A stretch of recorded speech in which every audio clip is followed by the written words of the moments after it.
آپ کی سمت آؤں گی.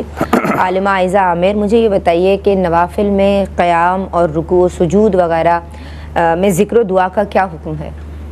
کہ نوافل میں قیام نفل ہی ہے، یعنی اگر بیٹھ کر بھی کوئی پڑھتا ہے تو نماز ہو جائے گی. جیسے بیان ہوا کہ افضل یہی ہے کہ اگر کوئی تندرست ہے تو وہ کھڑے ہو کر ہی نوافل ادا کریں، اور اگر عذر ہے تو پھر بیٹھ کر ادا کر سکتے ہیں. ثواب میں بھی انشاءاللہ کمی نہیں ہوگی. اور جہاں تک تسبیحات کے حوالے سے بات ہے تو نوافل میں رکوع و سجود کی جو مسنون تسبیحات ہیں ان کے علاوہ اگر کوئی دیگر تسبیحات یا دعائیں پڑھنا چاہیں تو کوئی حرج نہیں ہے.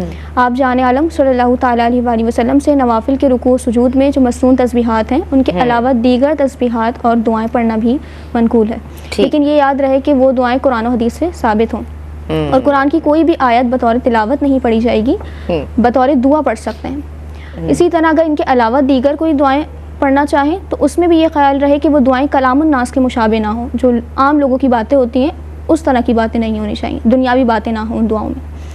نوافل جو ہوتی ہیں وہ شوق اور محبت کی عبادت ہوتی ہے، اسی لیے ان میں طویل رکوع کرنا، طویل سجود، یہ سب پسندیدہ قرار دیا گیا، ان کو مستحب قرار دیا گیا. تسبیحات کا اضافہ بھی کر سکتے ہیں، اور اگر دیگر دعائیں مانگنا چاہیں تو یہ بھی مانگ سکتے ہیں. بہت شکریہ، ماشاء اللہ. ایک کالر